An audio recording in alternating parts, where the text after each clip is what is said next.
به آفتاب گلها نمیشکفند، به محبت خوشبختی نیست، به زن عشق نیست، به مادر شاعر نیست، قهرمان هم نیست. تمام افتخار دنیا از مادران است. بینندگان عزیز، همصحبت ما هستند. یکی از اشتراکچیان مرحله چهارم آزمون جمهوری فروغ صبح دانای کتاب است. یکی از مادران بسیار هم نامور که معرفی را از زبان خودشان میشنویم. مرحبا. من سلیمان و فاطمه ناحیه درواز نفقه خر میخواهم در همی فروغ صبح دانایی از روی نمینیت سی معاصر اشتراک میکنم. وقتی که همی فروغ صبح دانایی چی بعد دوام کرد، من در تلویزیون همه این بچه‌ها رو نگاه میکردم، تماشا کردم. بعد خواستم گفتم همه می شعرهایی که این بچه‌ها میگن من باید اشتراک کنم در همین فروغ صبح. بعد فهمیم که خیلی جامعه یعنی قبول میکنن. بعد گفتم خیلی میرم در اشتراک میکنم. بعد همسایه‌مون دیرکتر دولت خان گفت مشکلم طریق گفت رفته در ناحیه گفته است که اپا فاطمه چی میخواه که زنک 65 ساله در فروغ گفته است رئیس ناحیه خیلی بیارش. انا همین سبب چی من در همین فروغ صبح دانایی خواستم که اشتراک کنم. شما همچون یک زن بسیار هم شیرین گفتار میان مردم تاجیکستان علاقه شناس هستید و شما را میشناسند، اما میتوانید در آغاز یک شعر را بخوانید تا که از استعداد شعرخوانی شما نیز واقف شوند. البته شعر نظام قاسم آرمان. جوانی را فدا کردم دیارم تا جوان باشد، گذشتم بارها از جان که جانش در امان باشد. چو از هر سر سوی وطن باد خزان آمد، بهارم را سپر کردم که امین از خزان باشد. من از این سرزمین تیر و کمان را دور بینمودم که اندر آسمانش به سپاه پور تیر و کمان باشد. دلی را یک شادم را به دنیا پیشکش کردم که خلق کوچکم در نزد مردان همزمان باشد. قسم بر شیر مادر خودم در نزد خلق خویش که جانوش همچو شیری مادران باشد. و منبرهای بالای زبان بردم زبانم را که خلقی خوش زبانم با زبان همزبان باشد. بود نان ریزه و نانی وطن بالای چشمانم، دلم مایل پیران و انیسی که دکان باشد.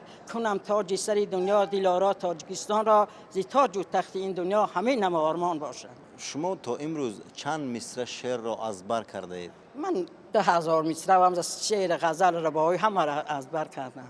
سلامت باشید. اثرهای صدرالدین عینی، جلال کرامی، همه همین شاعرای نو خوندم. خیلی در این وقت در این سین سال من راست گفتم در همین پیش کراوه نویسم هستم، کتاب در پیش ما آینه میخونم یاد میکنم. در وقتی طلبگی ما خیلی همین میرزا زاده بود دیگه، این پس همشه نمی پیریم دم یاد کردم. شما فرزندان و نبیرگان خود را نیز تلقین میکنید تا که کتاب خوانند؟ البته اونا همشون من میبینن با شوق میان. حال نبیرام عدن من اول دخترام من کلانی، بعد در اخیر پسرام. حال نبیره کم صنف یک های انا همون خیلی خدم نشون میتیم در ساله. لهجه دروازی بسیار لهجه شیرین است. میتوانید با این لهجه یک شعری برای بینندگان قرائت کنید؟ حیفم باته هزار حیفم باته، مسقال جوی دل من آمیته، مسقال جوی خاک شوی در پشتش راهوارو گرم چکله نبار میدارته. این سیبه که تو داده تمامش خاله، شیرین تر از این سیب لبان یاره. این سیبی تگر نقرش و یا تیلا و دلک نوایست چی در کاره.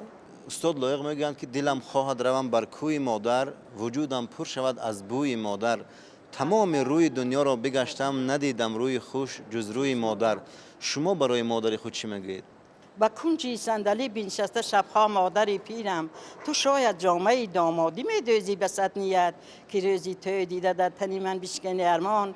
بیابی تا برنگ نو به حسنی نو جوانیت، نبیند چشم کم بیند به دیدن چشم سوزن را. بلرزد دست پر اجازی تو در قبضه پیری، ولیکن باز میدوزی تو دسترخوان گلدوزی که روزی محرکت در بندی بین مردم آب و رو گیری. ایا مادر ایا مادر. آزمون فروغ صبح دانایی کتاب است، به شما چی داد؟ فروغ صبح دانایی و ما را همه چیز این کتاب بخونی نغزه میگن خوشتر از کتاب در جهان یار نیست، در غم کده زمان غم خور نیست. هر لحظه به گوشه تنهایی صد راحت است و هرگز آزار نیست. همین کتاب خونی همین جوان ها رو میگم کتاب خونن. این شرایطی که اینا دارن ما در پیش لمپه میخوندیم. کتاب ها بده در همون آخر ما سال 74 مکتب تیار کردیم. اون سال همه همین کتاب میخوندیم. شو جلال کرامی و اسدالدین عینی و همه همی شاعرها خیلی حذاب کشیدن. همون شاعرها در وقتش خیلی زندگی کردن. همش میدیم خیال میکنی که همی کتاب میخونی، خیال میکنی همی جربت دیای این در همون جا بدیال میگم البته بخارا رو بدیم. همی اثرهای جلال کرامی سردین نخوندم، اما لوی حوض دیوانه بانگی و ای تو هم باشه میگه تصور میکنم که بدیم شو قطعه آدما ببینم خوبه. کتاب خونده خوبه چیز در دنیا هیچی. همچون یک زنی روزگار دیده به آن جوانانی که از کتابخوانی سرکشی میکنن و باید چیکار کنن که به مثل شما رو به کتاب آورن؟ من به همین جوانان خواهش میکنم حواله پدر مادر شو همین کودک عائله تربیت میآورد. باید که پدر مادرشو مجبور کنن که همون تلفن‌های موبیلی که بیرم من بازی کنم من چیزای بیزه ببینم من با کتاب رو بیارن. کتابخونی این شرایطی که جناب عالی به اینا را دست کاش که در دوره ما میبی. من هر وقت در تلویزیون آزمونا رو میبینم انا علم امو چی را اینتלקچوال را نگاه کنم، میزان خیرات را نگاه کنم، نه هم را نگاه میکنم پرتاس اولا نور بدومه میگم کاش که در دوره ما خیلی یاد جوانی حسرت چوب کنه. آنها از ما پیرا عبرت گیرن، کتابخونی را دوام دهن، ای بیخانگردی هیچ چی بهشون بعدشون نمیرسد. این کتابخونی و قدر میشوی همه میشناسند. از قرائت شما تمام بینندگان لذت میبرند و میتوانید در آخر یک شعر دیگر برای بینندگان بگید؟ یک شعر دیگر شعر میرزا زاده را میگم که تا توانی دوستان را گم مکن، دوستانی مهربان را گم مکن. در جهان به دوست بودن مشکل است، مشکل آسان کن کسان را گم مکن. دوست را از دوست جانم فرق کن، دوست پیوندی جان را گم مکن.